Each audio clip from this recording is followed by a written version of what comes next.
Remand শেষে কারাগারে মোজাম্মেল বাবু, শ্যামল দত্ত ও শাহরিয়ার কবির। পাচার হওয়া অর্থ ফেরতে যুক্তরাজ্যে সহায়তা চাইলেন শিল্প উপদেষ্টা। চট্টগ্রাম বিশ্ববিদ্যালয়ে 2 সহ উপাচার্য নিয়োগ। জনগণের উন্নয়ন জনগণের নির্বাচিত সরকার দ্বারাই সম্ভব, তারেক রহমান।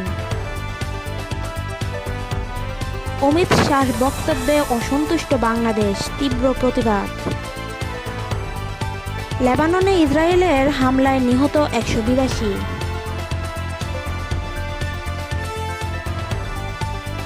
বিশ্ব টেস্ট চ্যাম্পিয়নশিপে বাংলাদেশ নামল 6-এ, শ্রীলঙ্কা উঠল 3-এ। শুনছিলেন শিরোনাম, এখন বিস্তারিত। পৃথক হত্যা মামলায় গ্রেফতারঘাতক দালাল নির্মূল কমিটির সভাপতি শাহরিয়ার কবির ও সাংবাদিক মোজাম্মেল বাবু ও শ্যামল দত্তকে কারাগারে পাঠানো হয়েছে। ঢাকার চিফ মেট্রোপলিটন ম্যাজিস্ট্রেট CMM আদালত আজ সোমবার এ আদেশ দেন। আদালত সংশ্লিষ্ট সূত্রগুলো বলছে, পৃথক দুটি হত্যা মামলায় 7 দিন রিমান্ড নিয়ে জিজ্ঞাসাবাদ শেষে মোজাম্মেল বাবু, শ্যামল দত্ত ও শাহরিয়ার কবিরকে আজ আদালতে হাজির করা হয়।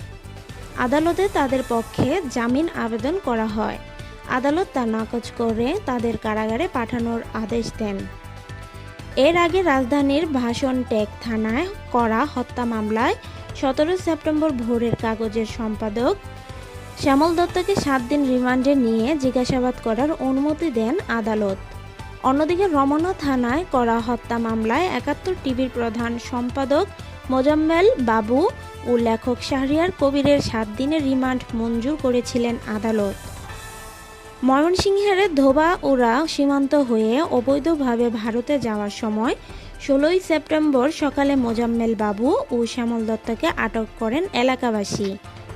পরে তাদের পুলিশে দেওয়া হয়, আর সেদিন মধ্যরাতে বনানীর বাসা থেকে গ্রেফতার করা হয় শাহরিয়ার কবিরকে। শিল্প উপদেষ্টা আদিলুর রহমান খান বিগত সরকারের আমলে বাংলাদেশ থেকে পাচার হওয়া অর্থ ফেরত আনার জন্য যুক্তরাজ্য সরকারের সহযোগিতা কামনা করেছেন। আজ সোমবার বাংলাদেশে নিযুক্ত ব্রিটিশ উপ হাইকমিশনার ও উন্নয়ন পরিচালক জেমস গোল্ডম্যানের সঙ্গে সাক্ষাতের সময় তিনি একথা বলেন। এ সময় শিল্প মন্ত্রণালয়ের জ্যেষ্ঠ সচিব জাকিয়া সুলতানা, অতিরিক্ত সচিব মোহাম্মদ সেলিম উল্লাহ সহ মন্ত্রণালয়ের ঊর্ধ্বতন কর্মকর্তারা উপস্থিত ছিলেন। জেমস গোল্ডম্যান বাংলাদেশ থেকে পাচার হওয়া অর্থ ফেরত আনার বিষয়ে সহযোগিতা করার প্রত্যয় ব্যক্ত করেন। চট্টগ্রাম বিশ্ববিদ্যালয়ে এবার 2 জন সহ উপাচার্যকে নিয়োগ দেওয়া হয়েছে। আজ সোমবার বিকেলে শিক্ষা মন্ত্রণালয়ের মাধ্যমিক ও উচ্চশিক্ষা বিভাগের সরকারি বিশ্ববিদ্যালয় শাখার পৃথক 2 প্রজ্ঞাপনে নিয়োগের এ তথ্য জানানো হয়েছে। প্রজ্ঞাপনে চট্টগ্রাম বিশ্ববিদ্যালয়ের ফাইন্যান্স বিভাগের অধ্যাপক মোহাম্মদ শামীম উদ্দিন খানকে একাডেমিক সহ উপাচার্য ও আন্তর্জাতিক সম্পর্ক বিভাগের অধ্যাপক কামাল উদ্দিনকে প্রশাসনিক সহ উপাচার্য পদে নিয়োগ দেওয়া হয়েছে বলে উল্লেখ করা হয়েছে। যোগদানের তারিখ থেকে আগামী 4 বছর তারা এ পদে দায়িত্ব পালন করবেন। নিয়োগের বিষয়টি নিশ্চিত করেছেন বিশ্ববিদ্যালয়ের ভারপ্রাপ্ত রেজিস্ট্রার KM নূর আহমদ। বিএনপির ভারপ্রাপ্ত চেয়ারম্যান তারেক রহমান বলেছেন, একটি দেশকে উন্নত ও সমৃদ্ধশালী করতে নির্বাচিত সরকারের কোনো বিকল্প নেই। জনগণের উন্নয়ন জনগণের নির্বাচিত সরকার দ্বারাই সম্ভব। কারণ জনগণের সরকার হলে জনগণের প্রতি দায়বদ্ধতা থাকে। যেহেতু জনগণের সরকারের অধিকার প্রতিষ্ঠিত হয় ভোটের মাধ্যমে, তাই যেদিন বাংলাদেশের মানুষের ভোটের অধিকার প্রতিষ্ঠিত হবে সেদিনেই মানুষ তার পূর্ণ স্বাধীনতা ফিরে পাবে। তারেক রহমান তার বক্তব্যে বলেন, আজকে আমরা মুক্ত পরিবেশ, ভয়হীন পরিবেশে কথা বলতে পারছি। এই পরিবেশের জন্য দীর্ঘ 17 বছর অনেক নির্যাতন সহ্য করতে হয়েছে। গত জুলাই আগস্ট মাসে হাজারো মানুষ নিহত ও অনেক মানুষ আহত হয়েছেন। গত 17 বছরে শুধু বিএনপির 60 লাখ নেতাকর্মী নির্যাতনের শিকার হয়েছেন, অনেকে মারা গেছেন। এত মানুষের আত্মত্যাগের কারণ একটাই, তারা তাদের রাজনৈতিক অধিকার ফিরে পেতে চান। দেশের জন্য 1971 সালে যেভাবে মুক্তিযোদ্ধারা আত্মত্যাগ করেছিলেন, ঠিক এভাবেই 24 আন্দোলনে অনেকেই জীবন উৎসর্গ করেছেন। তবে মনে রাখতে হবে, এই বাংলাদেশে স্বৈরাচারের পতন হলেও স্বৈরাচারের দোসররা এখনও রয়ে গেছে। তারা সব সময় ষড়যন্ত্রে লিপ্ত।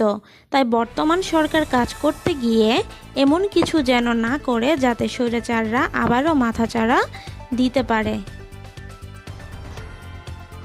সম্প্রতি বাংলাদেশের নাগরিকদের সম্পর্কে ভারতের স্বরাষ্ট্রমন্ত্রী অমিত শাহর মন্তব্যে চরম অসন্তোষ প্রকাশ করে তীব্র প্রতিবাদ জানিয়েছে বাংলাদেশ। ভারতের রাজনৈতিক নেতৃত্বকে বাংলাদেশ সরকার এ ধরনের আপত্তিকর ও অগ্রহণযোগ্য মন্তব্য করা থেকে বিরত থাকার আহ্বান জানিয়েছে। অমিত শাহর মন্তব্য অসন্তোষ জানিয়ে আজ সোমবার ঢাকায় ভারতীয় হাইকমিশনারের কাছে প্রতিবাদপত্র জানিয়েছে পররাষ্ট্র মন্ত্রণালয়। মন্ত্রণালয় এক বিজ্ঞপ্তিতে জানিয়েছে, ঢাকায় ভারতের উপ হাইকমিশনার পপন ভাদের কাছে এ প্রতিবাদপত্র দেওয়া হয়েছে। ভারতীয় গণমাধ্যম দ্য টেলিগ্রাফের খবর অনুযায়ী রাজ্য বিধানসভা নির্বাচন সামনে রেখে গত শুক্রবার সড়কখণ্ডের সাহেবগঞ্জ জেলায় আয়োজিত সমাবেশে অমিত শাহ বলেছিলেন, আমি আপনাদের সবাইকে ঝাড়খণ্ডে বিজেপি সরকার গঠনের জন্য আবেদন জানাতে চাই। আমরা প্রত্যেক বাংলাদেশি অনুপ্রবেশকারীকে উল্টো করে ঝুলিয়ে সোজা করব। মাস কয়েক আগে হওয়া লোকসভা নির্বাচনের আগে বিজেপি নেতারা অভিযোগ করে বলেছিলেন, সাঁওতাল পরগনায় আদিবাসী জনসংখ্যা কমেছে আর ক্রমেই বাড়ছে বাংলাদেশি অনুপ্রবেশকারীদের সংখ্যা।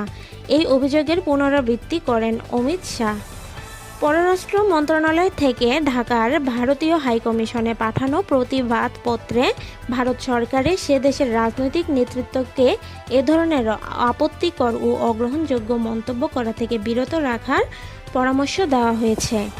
প্রতিবাদপত্রে বাংলাদেশ লিখেছে, প্রতিবেশী দেশের নাগরিকদের বিরুদ্ধে দায়িত্বশীল পদে থাকা কোনো ব্যক্তির এ ধরনের মন্তব্য বন্ধুত্বপূর্ণ দুই দেশের মধ্যে পারস্পরিক শ্রদ্ধা ও বোঝাপড়ার মূল্যবোধকে ক্ষুণ্ণ করছে। আকাশপথে লেবাননে ব্যাপক হামলা চালিয়েছে ইসরায়েলি বাহিনী। লেবাননে বড় ধরনের হামলা শুরু করেছে ইসরায়েল। আজ সোমবার হিজবুল্লাহর প্রায় 300 অবস্থান লক্ষ্য করে চালানো হামলায় কমপক্ষে 182 জন নিহত হয়েছেন। আহত হয়েছেন আরও 727 জন। লেবাননের স্বাস্থ্য মন্ত্রণালয় হতাহতের এ তথ্য দিয়েছে। হিজবুল্লাহ সক্রিয় হয়েছে। এখন এলাকা থেকে লেবাননের বাসিন্দাদের সরে যেতে বলেছে ইসরায়েলের সামরিক বাহিনী। অব্যাহত হামলার মুখে দক্ষিণ লেবানন থেকে লোকজনকে সরে যেতে দেখা গেছে। কয়েকদিন ধরে লেবাননের হিজবুল্লাহ গোষ্ঠী ও ইসরায়েলি বাহিনীর মধ্যে পাল্টাপাল্টি হামলা চলছিল। এরই মধ্যে আজ আকাশপথে ব্যাপক হামলা শুরু করে ইসরায়েলি বাহিনী। জবাবে ইসরায়েলের উত্তরাঞ্চলে 30টির মতো রকেট ছুঁড়েছে হিজবুল্লাহর যোদ্ধারা। আজ প্রকাশিত এক ভিডিওতে ইসরায়েলের প্রতিরক্ষা মন্ত্রী ইয়োভ গ্যালান্ট বলেন, আমরা লেবাননে আমাদের হামলা তীব্রতর করেছি। দক্ষিণ ইসরায়েলের বাসিন্দাদের নিরাপদে তাদের বাড়িঘরে পাঠানোর লক্ষ্য অর্জিত না হওয়া পর্যন্ত এই হামলা অব্যাহত থাকবে। নিউজিল্যান্ডের বিপক্ষে আজ গলো টেস্ট জিতে বিশ্ব টেস্ট চ্যাম্পিয়নশিপ পয়েন্ট তালিকার 3-এ উঠে এসেছে শ্রীলঙ্কা। শ্রীলঙ্কার জন্য আজকের দিনটি বিশেষই বলতে হবে। দেশটির নতুন প্রেসিডেন্ট হিসেবে অনুরা কুমারা দিশানায়েকে যে সময় শপথ বাক্য পাঠ করছিলেন, ঠিক সেই সময় নিউজিল্যান্ডের শেষ উইকেটটি তুলে নিয়ে গেল টেস্টে লঙ্কানদের জয় এনে দেন প্রবাদ জুয়াসুরিয়া। 63 রানের জয়ে 2 ম্যাচের টেস্ট সিরিজে শুধু এগিয়ে যায়নি শ্রীলঙ্কা, আইসিসি বিশ্ব টেস্ট চ্যাম্পিয়নশিপের ফাইনালে ওঠার দৌড়েও পৌঁছে গিয়েছে। এ মাসে টানা 2 টেস্ট জয়ই মূলত লঙ্কানদের লড়াইয়ে ফিরিয়েছে।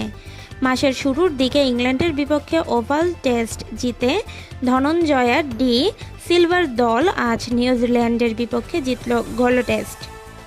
টানা 2 জয়ে পয়েন্ট তালিকার 3-এ উঠে এসেছে শ্রীলঙ্কা। আর গতকাল ভারতের বিপক্ষে চেন্নাই টেস্টে 280 রানে হারের পর বাংলাদেশ নেমে গেছে 6-এ। অথচ পাকিস্তানকে ধবল ধোলাই করার পর 4-এ উঠে আসা নাজমুল হোসেনের দল লর্ডসে 2023-25 চক্রের ফাইনালের ডাক শুনতে পাচ্ছিল। টেস্ট চ্যাম্পিয়নশিপের হিসাব পয়েন্ট নিয়ে নয়, পয়েন্টের শতকরা হার দিয়ে নির্ধারিত হয়। তালিকার চূড়ায় থাকা ভারত কালকের জয়ের পর শীর্ষ স্থান আরও মজবুত করেছে। বর্তমানে ভারতের পয়েন্টের হার 71.67।